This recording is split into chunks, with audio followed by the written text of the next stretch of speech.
아멘. 자, 우리 어제 말씀의 시편 102편의 전체 주제는 이 고난 당한 자의 기도라고 그랬습니다. 이 고난이 주는 그런 역기능이 있습니다. 고난과 또 절대 고독은 인생을 참 힘들게 하고 고통스럽게 합니다. 자, 그런데 또 순기능이 있습니다. 이 고난과 이 절대 고독을 우리가 알지 못하면 인간의 실존을 우리가 잘 알지 못하는 데 있고요. 또 하나는 세상을 잘 알 수가 없습니다. 우리는 고난을 통하여 절대 고독을 통하여 세상이 이런 곳이구나 라고 절감하게 되고, 그리고 세 번째로 가장 좋은 순기능은 이를 통하여 우리가 겸손해지고 하나님께 더 가까이 나아가며 하나님만 절대 의지할 수가 있다고 하는 것입니다. 그래서 우리가 고난과 절대 고독은 우리 인생을 힘들게 하고 또 반갑지 않는 손님이기도 하지만, 그러나 때로는 우리가 그를 통하여 우리가 영적으로 더 깊이 하나님께 나아갈 수가 있습니다. 자, 우리 어제 이제 두 가지 이 시인이 얼마나 일상의 처절한 고난과 고통을 당하고 있는지 두 가지의 삶을 살폈는데, 첫 번째는 자신이 불 속에 타는 나무로 또 재로 비유함을 살폈고, 두 번째는 심한 영적 우울증에 빠졌음을 토로했습니다. 자, 오늘은 세 번째인데요. 6절에 보시면 자, 시인이 이 고난과 고독을 통하여 절대 고독과 외로움을 그렇게 고백하는데 세 가지 새로 자신의 처지를 비유합니다. 자, 6절 다 같이 합독하십니다. 나는 광야의 올빼미 같고 황폐한 곳에 부엉이 같이 되어 싸우며 그랬습니다. 자, 첫 번째 광야의 올빼미 같아. 자신의 처지와 형편을 광야의 올빼미 같아. 자, 광야의 올빼미 말 자체가 주는 어감은 절대 고독이라고 하는 어감이 있습니다. 광야는 외로운 곳입니다. 그리고 고독한 곳입니다. 광야는 거친 곳입니다. 특별히 광야의 밤은 더 외롭고 더 고독한 곳입니다. 광야의 밤은 더 춥습니다. 그리고 올빼미는 잠을 자지 않는 새입니다. 시인은 이 거칠고 춥고 이제 그 환경을 광야의 올빼미로 자신을 비유하면서 지금 자신이 절대 고독하고 외롭다는 것을 피력하고 있습니다. 우리가 흔히 밤에 잠을 자지 않는 이들을 올빼미족이라고 부르는데요. 그런데 밤에 잠을 자고 싶어도 자지 못하는 사람들이 있습니다. 일컬어 우리는 불면증에 시달리는 사람들이라 그러는데요. 그런데 이제 밤에 잠을 자지 못하는 분들을 보면, 물론 어떤 사람은 낮에 잠을 많이 자서 하루에 잘 잠의 양을 낮에 잘 잤기 때문에 밤에 잠을 못 자는 분도 계시겠지만, 그러나 대부분의 사람들은 이제 잠을 자지 못한 어떤 고통이 있다고 하는 거죠. 근심이 가득할 때, 불안과 두려움이 엄습할 때, 그래서 밤에 잠을 자고 싶어도 자지 못하는 그 불면증의 고통에 시달리는 사람들이 있는데요. 시인은 지금 잠을 자야 할 밤의 시간에 모든 생명체가 잠을 자는 이 고요하고 고독한 광야의 밤에 자신은 고난과 근심과 불안과 두려움 때문에 잠을 자지 못하고 온 밤을 멍 때리고 눈을 뜨며 올빼미로 비유하고 있습니다. 그래서 성경은 하나님은 사랑하는 자들에게 뭘 주신다? 잠을 주신다. 이런 시도 때도 없이 잠을 자는 판다와 같은 상태가 아니라 잠을 자야 할 때는 자는 복을 이야기를 하고 있습니다. 사랑하는 성도 여러분, 밤에 잠을 잘 주무시나요? 그럼 하나님께 감사하세요. 우리가 별것 아닌 것 같아도 밤에 잠을 자지 못하고 뒤척뒤척거리다가 이제 새벽을 뜬 눈으로 세울 때 밤에 잠을 잔다고 하는 것, 또 밤에 잠을 자지 못하면 낮에 우리가 건강한 맑은 정신과 육체로 살아갈 수가 없는 거죠. 그냥 왠지 피곤하고 그렇습니다. 그래서 밤에 여러분 잠이 잘 오시면 하나님께 감사하시고, 혹이라도 잘 주무시지 못하시면 기도하심으로 하나님 은혜를 베풀어 주셔서 숙면의 복이 있으시기를 주의 이름으로 축복합니다. 자, 두 번째 6절 흐름지를 보시면 자신의 처지와 형편을 황폐한 곳의 부엉이로 비유하고 있습니다. 자, 부엉이는 잘 알다시피 올빼미과에 속하는 새인데요, 이 황폐한 곳이라고 하는 것은 전쟁이나 불이 났을 때에 그 지역이 홀라당 다 타버린 상태, 적군이 와서 그냥 처참하게 짓밟고 지나간 전쟁터의 상태를 이야기하고 있는데요, 지금 자신의 처지가 그렇다고 하는 것이죠. 부엉이 역시 잠을 자지 않고 뜬 눈으로 질세우는 새입니다. 지금 시인은 자신의 처지가 그 어떤 사람과 살 수가 없고 교제할 수가 없는 황폐한 곳에서 그 누구도 알아주지 않는 이 고난의 밤에서 고독하게, 철저하게 사람들에게 잊혀진 고독한 존재임을 기도하고 있습니다. 그리고 이 올빼미와 부엉이의 또 다른 공통점은 뇌이기법에 따르면 부정한 새로 규정을 하고 있는데요, 즉 시인은 이스라엘과 또 그에 속한 백성들이 이렇게 고난을 받는 것은 바빌론 제국에서 전쟁의 폐허가 되고 예루살렘은 불타고 더 이상 사람이 살 수 없는 황폐한 그런 곳이 되고, 또 그 백성들은 바빌론에 끌려가서 노예로 또 고역으로 또 이렇게 매를 맞으면서 학대당하고 때로는 질병 속에 경제적으로 고통을 당하는 것은 뭔가 신앙적인 하나님 앞에 불신앙적인 것이고 부정한 짓을 했고 죄악된 힘을 그렇게 고백하고 있는 것이죠. 자, 세 번째, 시인은 자신의 처지를 외로운 참새로 비유합니다. 7절입니다. 다 같이 합독하십니다. 내가 밤을 새우니 지붕 위에 외로운 참새 같으니이다.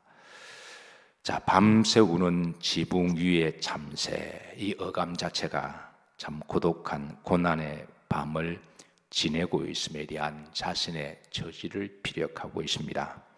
보통 참새는 떼를 지어 다니는 군집 조류인데요, 그런데 이 군집에서 가끔 버림을 받은 한 마리의 참새가 있습니다.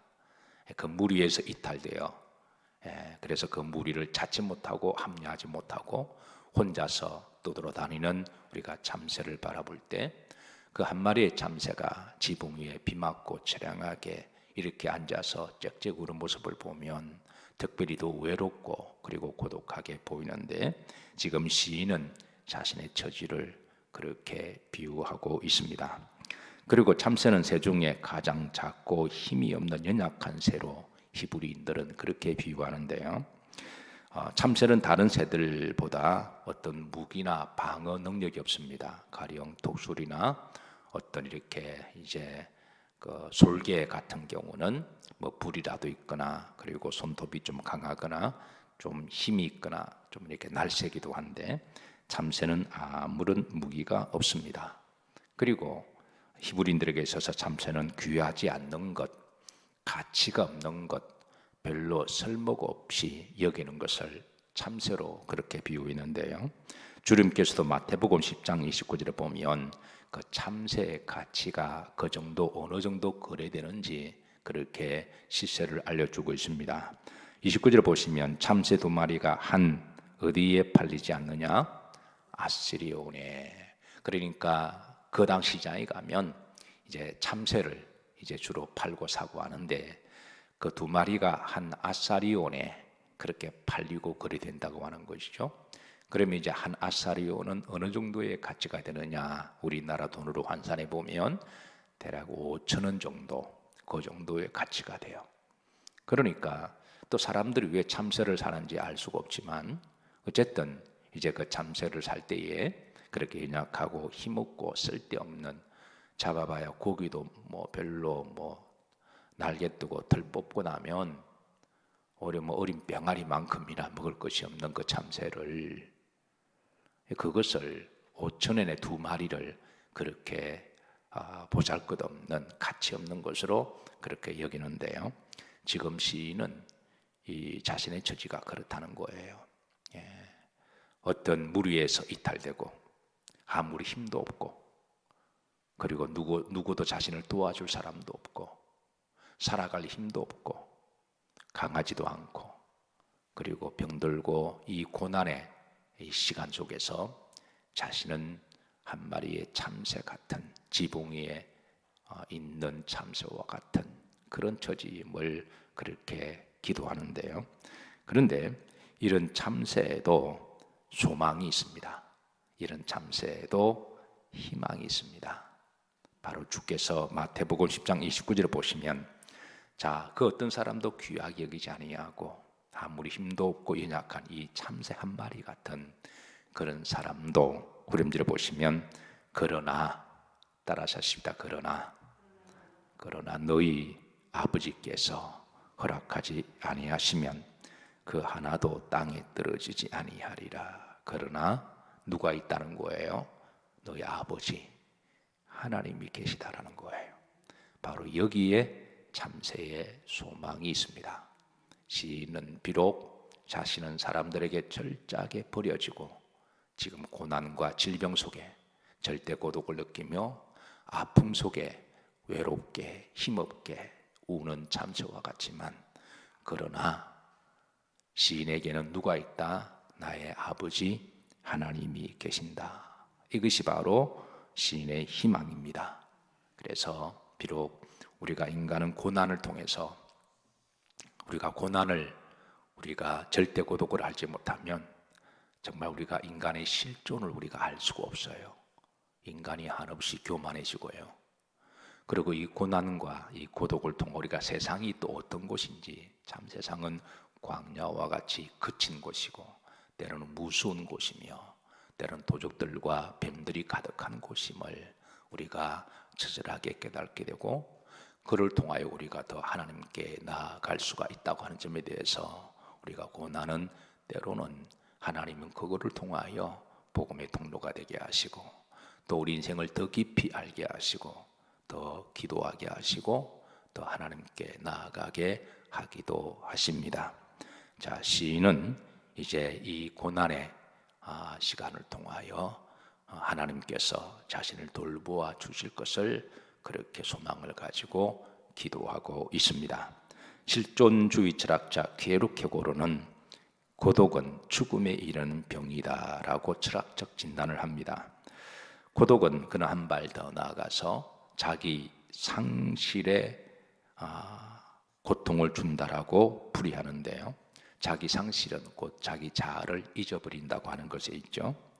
그러나 게르케고르는 고독을 단순히 사회학적으로 인간관계에서 오는 단절이나 외로움이나 정신적인 문제를 보지 않고 더 깊은 곳까지 들여다보는데요.